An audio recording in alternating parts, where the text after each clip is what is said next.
Hi, I'm Old Sneelock. Welcome to another episode of Old Sneelock's Workshop.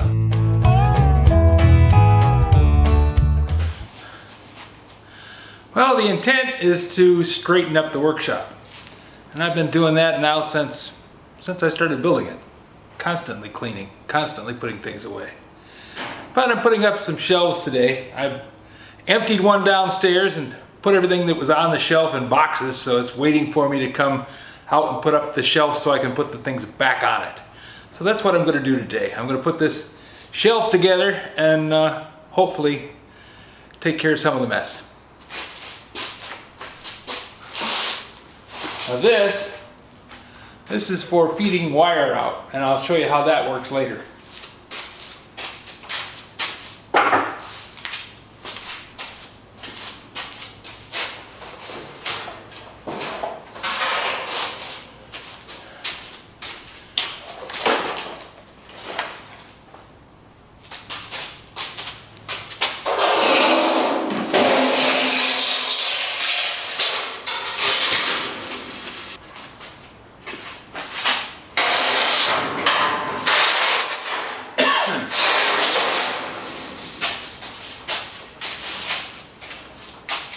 Now the first shelving unit I disassembled.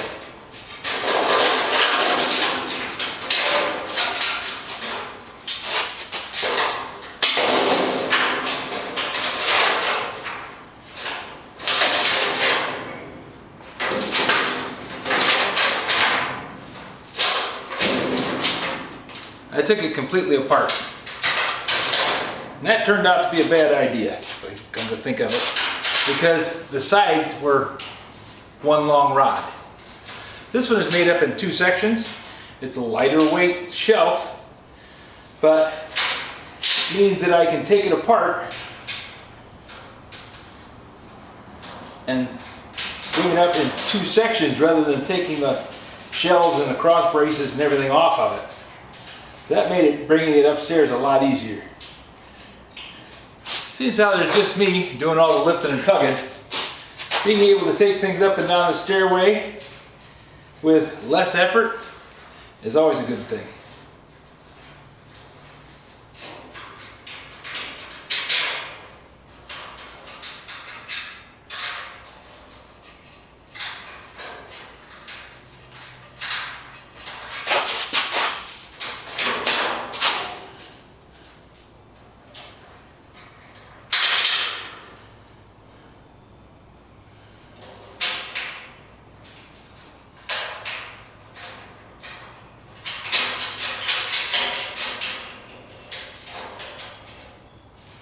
Always have my eyes open for shelving units.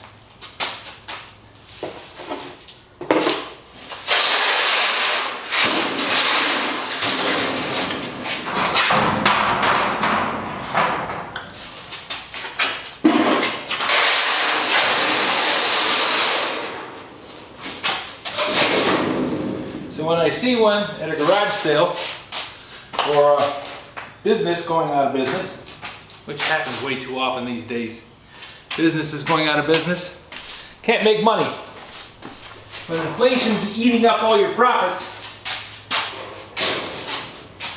it's hard to stay open.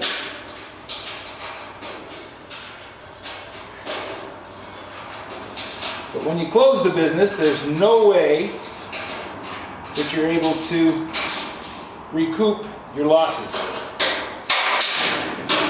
Closing the business means there's no profit at all to be made, even a slight one.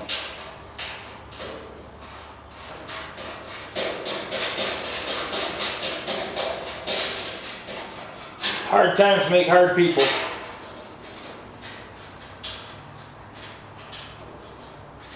And soft times make soft people. So we had it pretty good for quite a while. People were handing out money right and left, saying, oh yeah, you don't have to work, you don't have to worry. Here, we'll give you stimulus checks. Now, once you give somebody a piece of candy, they start thinking there's going to be candy coming every day. And unfortunately, that's not how it works.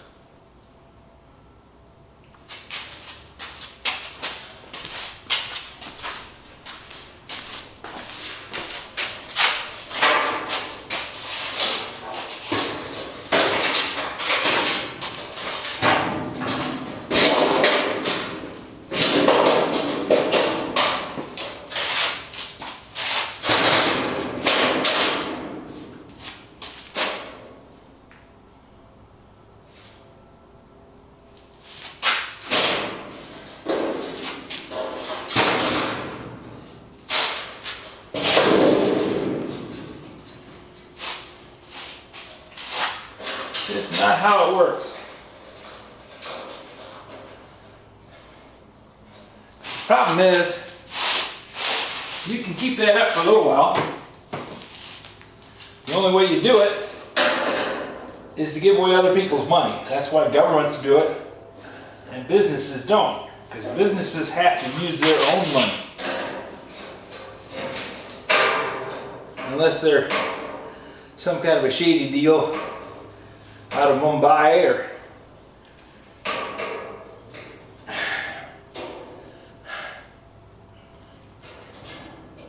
someplace like that. Ukraine comes to mind. When I got hacked, it was by somebody out of Ukraine. Now, obviously, I can't pin it down any more than that because I don't have the resources to do the kind of work that is needed to chase somebody down. I'm not skilled in computers at that level. But I did know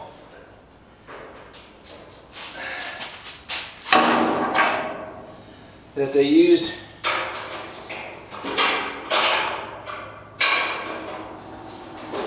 a website that had the Ukrainian call sign. I don't think they call it call sign. See, I'm not computer literate on that.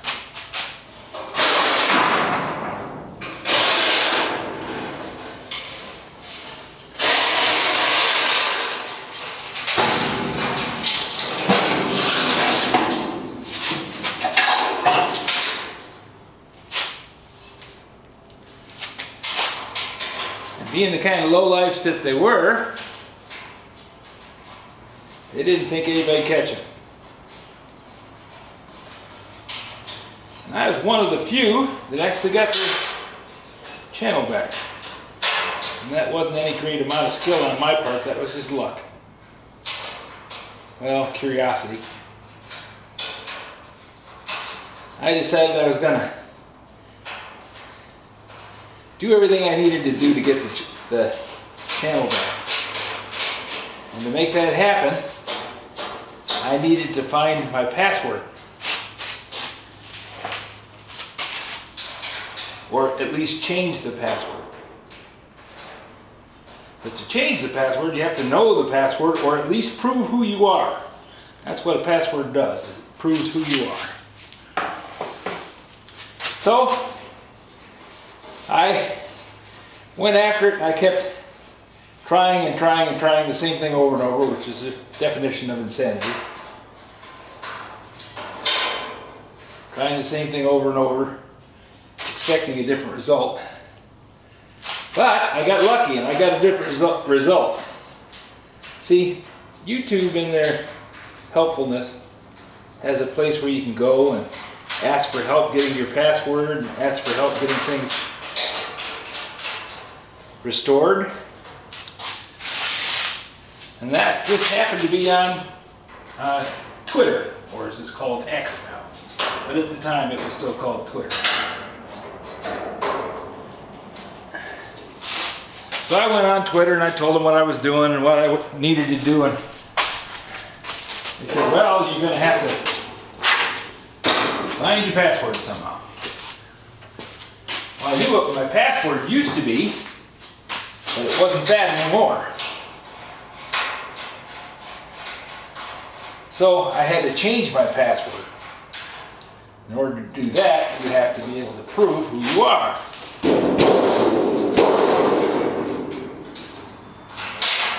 Because YouTube decided that the best way to keep everybody safe on YouTube was to require you to have proof that you were who you said you were. And the only way you can prove it is to either use a password or a secondary means of identification. Well, I could stand on the street corner and say my name, say I'm old Sneelock till I was blue in the face, and that really meant nothing to him. I had been hacked in both the channel, and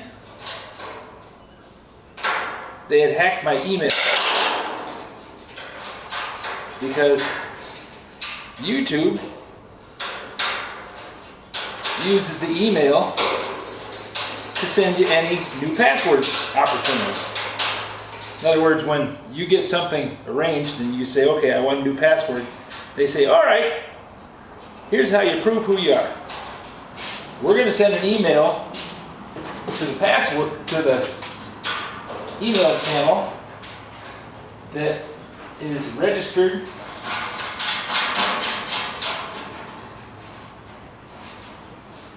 to this channel.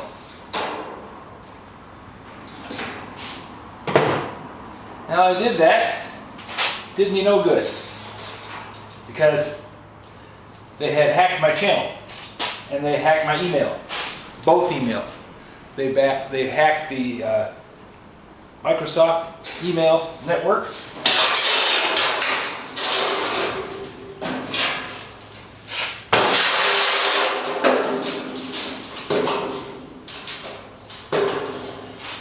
And at the same time, they hacked my Gmail, which, when you have YouTube, they want you to have Gmail.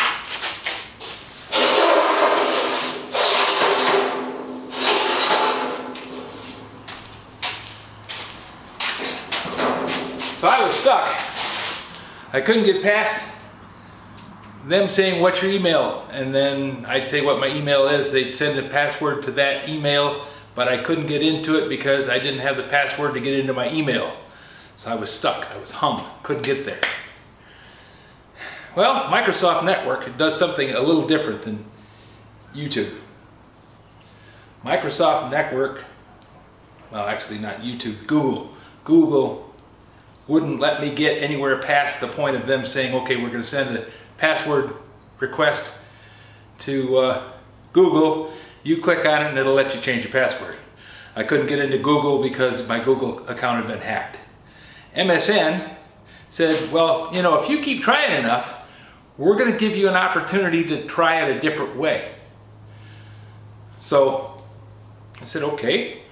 I didn't know that.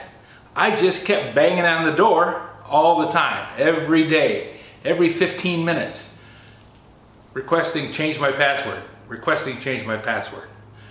Then they sent me a notification saying, you can't change your password because it's been asked too many times. Evidently that's something that hackers do. So I had to be a hacker to hack into my own account. So I waited and said, you have to wait at 24 hours. So I waited 24 hours. And this was like the third day after I'd been hacked. And I got as far as being able to open the MSN account. I got past that, and I thought, okay, I got the MSN account. Send me an email to the MSN account, let me get into the Gmail account, because the MSN account is the Gmail account backup. Well, wouldn't do it. Said, no, you've been asking for a password too often. We can't do anything for 30 days. So I was screwed. I waited 30 days. In the meantime, the jerk who'd hacked my account, hacked my channel, had gone on to greener pastures. He'd sold my account, the password and the information to get to it, on the dark net. So he was off doing something else. He had been doing a thing where he was claiming he was Elon Musk, and if you sent him a Bitcoin, he'd send you 2 back. Now, nobody in their right mind is going to believe that. But evidently there's a lot of people that aren't in their right mind, and they believed it. So what he did is he took a bunch of channels and he hacked them. He just sent out a blast and tried all kinds of things. And I made a mistake. I opened an email I shouldn't have. I opened an account I shouldn't have. And I got hooked. So here I was. No way to get to my email. No way to get past the blocker on my Gmail account. What do? Well, I had a fortuitous circumstance.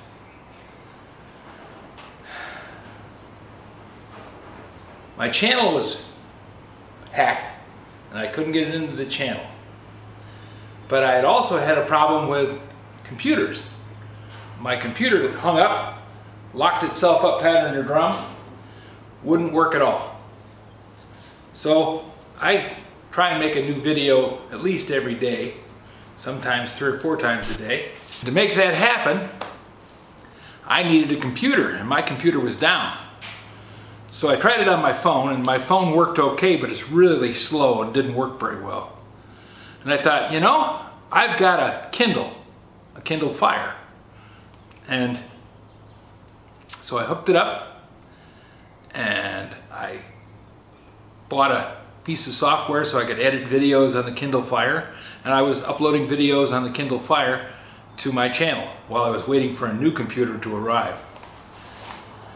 So that meant that I used my Kindle Fire to open my YouTube account. A way in. I had 3 means of identification. I could log in from 3 different machines that had shown that they had been on my channel. There was a record of them having been in access to my channel. So that meant that when I logged in on the Kindle Fire and tried to open my YouTube account, it let me. It let me create a password, and that got me through the whole big mess. So even though they have 2-factor authentication, you really need to have at least 3 pieces of equipment that tie into your channel so that you can say, yes, I'm Sneelock. Then you can go to the other machine and say, yes, he's Sneelock. And then those 2 machines can contact the 3rd machine, and you can use that as a reference to prove that, yeah, you are Sneelock, and open the channel. Without that, I'd have been done. A lot of companies, a lot of businesses, a lot of channels that were much bigger than me got hacked and lost everything. Because what the guy would do is he would, like I said, he would hack into the channel. He set up an Elon Musk video on there, and then he used that to sucker people into sending him Bitcoin. Then he sold the rights to using the channel, which had 15,000 subscribers at the time, and plenty of hours on it so that it could attract money. But he never went to the step of changing the bank. So he never got the money for the ads. I don't think he could get the money for the ads, because that requires a whole lot more information. Banks are usually a little fussier than YouTube. So what you want to do is have at least 3 sources of connecting to your channel, and it can be like mine. It was my phone, my computer, and my Kindle Fire. Any one of those 3, I could log on and open it up. So I used the Kindle Fire, logged on, got the password, changed the password, and rebooted the channel and got myself back up and running. Now, it wasn't easy, and it was still a huge mess, and it's had repercussions right along. That happened in June of last year. Since June of last year, the income from the channel has been cut by half. So, because it got a bad name, it was doing the Elon Musk thing, everybody figured it was hacked. And I actually told people it was hacked, not to hook onto it, not to send them anything, don't buy into it. Well, I lost a lot of subscribers. I gained back more subscribers than I lost, but I didn't have the original subscribers, which had been with me for 17 years, some of them. And that's a long time. It is what it is. Main thing you can do, go ahead with the two authentication method. Get yourself a 3rd machine. Make sure that it's something that's reliable that you can use. It can be a cell phone. It can be 2 cell phones. Have yours and your wife's cell phone, or yours and your husband's cell phone set up to be able to log into the channel. Have yours and your husband's or wife's or significant others. Laptop, have 2 laptops and a phone. You can have more than 3, but you have to have 3. Now, these guys are not dumb. They figure out a hack, they make it work, they drop it and run. So I'm sure they've come up with a new way to do this. The other thing you want to do when you leave your computer, shut it off. Log out and shut it off so that it's not online. If it's not online, they can't sneak in and take over your channel while you're not there. Because if they don't have the password, but they have access to your channel, they can use your computer, hack into the computer, copy it, put it onto another machine as a clone, and then use that clone to log into your channel.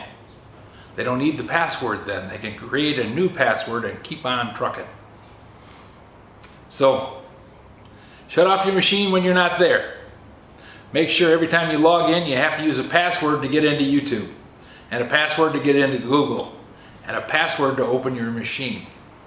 Make sure everything is locked up tighter than drum. Yeah, it's a pain in the butt. I have a password on my phone, I have a password on my computer, I have a password on my Kindle, I have a password on everything. And I also change them regularly. And I'm not using the same password on all of them. They're all different. And it's all randomly selected. And I have a book that I write them down, and it's a huge pain in the butt. But by doing that, it makes it so that I get to keep what's mine. And I would like to see everybody else have that opportunity. So that's how I made it out of the Elon Musk Bitcoin scam in one piece. Well, other than some dents and wrinkles. I hope if you get in that kind of a problem, you have the same luck I did. Maybe a little better. So I got the shelf put together, and I've talked about the hacking, and I got that all taken care of, and I hope all of you have a great day. I'm having a good day out here in the workshop. It's cold outside, but inside the workshop it's plenty warm because it's green. Green absorbs heat from the sun. It's probably going to be too hot in the summer, but I'll open the big door and put on a big fan, and we'll see what we can do. Thanks for watching.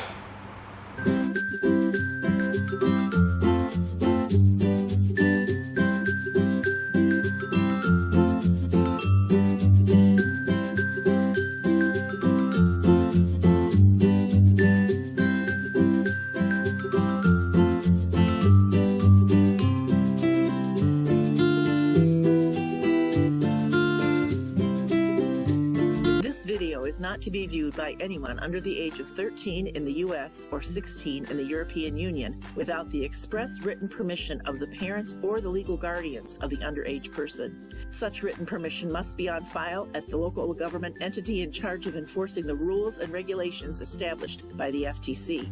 Anyone violating these terms is admitting by default that they hold harmless the owners and operators of this channel. Any and all questions should be addressed to your local branch of the FTC.